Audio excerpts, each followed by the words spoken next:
हाय, hello, नमस्कार. रेवती रेसिपीमध्ये तुम्हा सगळ्यांचं स्वागत आहे.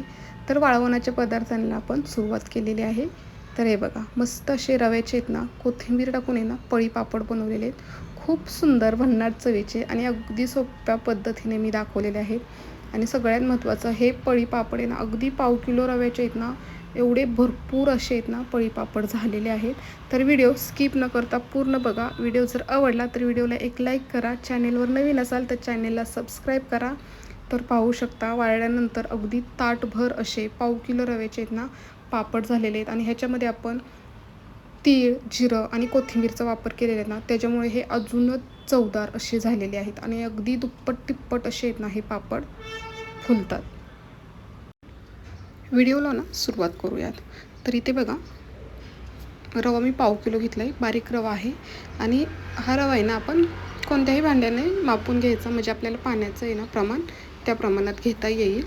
कारण जर फक्त पाव किलोच्या ह्याच्यावरती आपण जर पकडलं तर आपले पापड आहेत ना व्यवस्थित होणार नाही. त्याच्यामुळे कोणतंही भांडं घ्या, वाटी घ्या, त्याच्याने रवा आपला आहे ना मोजून घ्यायचा. तर हा छोटा जेवणाचा आपला डब्बा असतो ना, त्याच्याने पूर्ण डब्बा एक आहे ना रवा आपला भरलेला आहे. आता पहिल्यांदा आपण आहे ना रवा छान असा 2 पाण्यांनी स्वच्छ असा आहे ना धुवून घ्यायचा आहे. कारण रव्यामध्ये धूळ, कचरा, माती असते ना, त्याच्यामुळे माती तर नसते पण धूळ, कचरा असतोच. त्याच्यामुळे पाणी टाकायचं, भरपूर असं पाणी टाकायचं, चमचने असं व्यवस्थित आहे ना हे हलवून घ्यायचं. आणि एक 5 मिनिट आहे ना आपण हे असं शांत ठेवणार आहे. म्हणजे रवा जो आहे ना तो रवा खाली बसेल आणि वरचं जे पाणी आहे ना ते वरती राहील. तर हे बघा, पाणी आहे ना व्यवस्थित असं वरती राहिलेलं आहे. रवा पूर्ण तळाला असं गेलेलं आहे. पाणी आपण टाकून घेऊयात. तर दुसरं पाणी घेऊयात. दुसरं पाणीसुद्धा ह्याच पद्धतीने करायचं. 5 मिनिट ठेवायचं आणि वरचं पाणी जे आहे ना ते सगळं काढून घ्यायचं. आणि आता आहे ना आपण जे भांडं घेतलेलं आहे ना त्या भांड्यानं आपल्याला पाणी घ्यायचं आहे. तर इथे मी आहे ना 6 पट पाणी घेणार आहे. तर हा जो डब्बा आहे ना त्याच्या 6 पट पाणी घ्यायचं आहे. तर मी ह्याच्यामध्ये ना रव्यामध्ये आता 2 डबे ना पाणी टाकणार आहे. आणि 4 डबे आपल्याला कढईमध्ये टाकायचं आहे. तर 2 डबे पाणी टाकलेलं आहे. आणि अगदी 10-15 मिनिटासाठी ना आपण हा रवा आहे ना भिजत ठेवणार आहे. जास्त वेळसुद्धा ठेवण्याची गरज नाही. हे बघा, छान असं 10-15 मिनिटं आहे ना रवा छान भिजलेला आहे, मस्त फुगलेला आहे रवा. व्यवस्थित चमचने ना आपण हे मिक्स करून घेऊयात. व्यवस्थित मिक्स करायचं. आणि आता आपण ज्या भांड्यामध्ये आपल्याला हे पीठ शिजवायचं आहे ना ते भांडं घेतलेले आहे.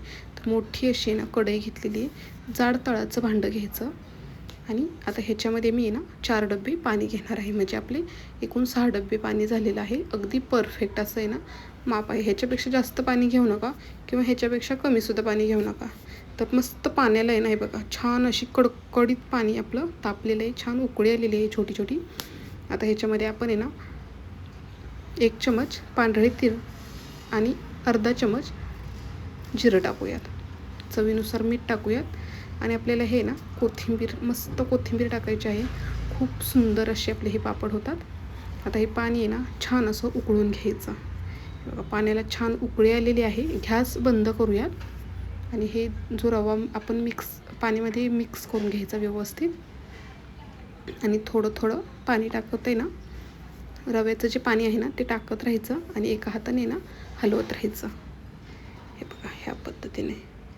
आणि एकसारखं हलवत राहायचं म्हणजे कुठंही गुठळी होणार नाही. आता आपण थंड पाण्याचा अगोदर वापर केलेला, त्याच्यामुळे ना हे पहिलं पाणी जे आपलं कढईमध्ये होतं ते गरम होतं, टोपातलं पाणी होतं ते थंड होतं. त्याच्यामुळे आपलं हे मिश्रण थंड झालेलं आहे. पण गॅस फास्ट करूयात आणि छान एकसारखं हलवत राहायचं. मग मस्त असं ना लगेचच दाटसरपणा येत जातो. बघू शकतो, मला कळत असेल, अगदी दाटसरपणा येत चाललेला आहे. गॅस आपला फास्टच ठेवलेला आहे. एक उकळी आली ना, उकळी यायला लागली की गॅस मग बारीक करायचा. पण एकसारखं असं आहे ना हलवत राहायचं म्हणजे कुठंही गुठळी होणार नाही. हे बघा, छान अशी ना उकळी यायला लागलेली आहे. पाहू शकता, मस्त सगळीकडे व्यवस्थित असं आहे ना आपल्याला हे हलवून घ्यायचं आहे. पाहू शकता, अगदी छान असं पीठ आपल्याला इथं तयार होत चाललेलं आहे. झाकण ठेवूयात आणि एक 5 मिनिटाची ना वाफ काढून घेऊयात. पाहू शकता, गॅस एकदम बारीक ठेवलेला आहे. व्यवस्थित असं हे मिक्स करून घ्यायचं. बघू शकता, व्यवस्थित असं हलवायचं, खाली लागू द्यायचं नाही आणि कुठंही गुठळी. एकदा उकळी आली ना, एकसारखं हलवत राहिलो की अजिबात गुठळी होत नाही. पीठ आपलं आहे ना एकसारखं असं होतं. तर पुन्हा एक 5 मिनिटाची वाफ काढून घेणार आहे. पाहू शकता व्यवस्थित असं हे मिक्स करून घेऊयात. मस्त रव्याचे आहेत ना पळी पापड होतात. आता हे पीठ आपलं छान असं तयार झालेलं आहे. गॅस बंद करूयात आणि भरपूर अशी चिरलेली ना बारीक कोथिंबीर टाकूयात. कोथिंबीरमुळे ना अजूनच छान असे आपल्या पापडला कलर येतो आणि खायला आहेत ना खूप सुंदर असे लागतात. पाहू शकता भरपूर अशी कोथिंबीर टाकली आहे. गॅस बंद ठेवलेला आहे. व्यवस्थित असं हे मिक्स करूयात आणि आपल्याला हे आहेत ना पापड प्लॅस्टिकच्या आहे ना कागदावरती टाकायचे. त्याच्यामुळे हे पीठ आहे ना आपलं अगदी 50 ते 60% ना थंड करून घ्यायचं आणि मगच आपल्याला आहेत ना ह्याचे पापड घालायचे आहेत. आणि बघू शकता मस्त असं पीठ पण आपलं शिजलेलं आहे. प्लॅस्टिकचा कागद आहे ना बाहेर उन्हामध्ये ना मी हातरलेला आहे.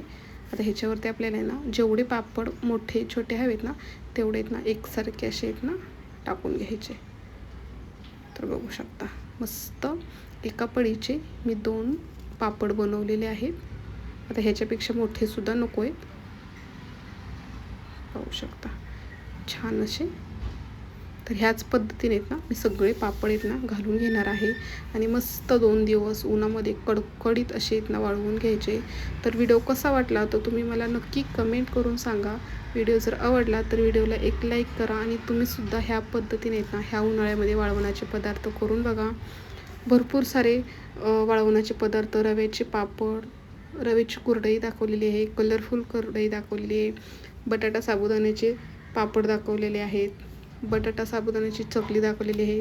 व्हिडिओ जर पाहायचे असेल तर नक्की चॅनलला जाऊन चेक करा आणि तुम्हीसुद्धा ह्या पद्धतीने आहेत ना मस्त असे कोथिंबीर टाकून येणार रव्याचे पापड करून बघा. खूप सुंदर झालेले आहेत. व्हिडिओ बघितल्याबद्दल तुम्हा सगळ्यांचे मनापासून धन्यवाद.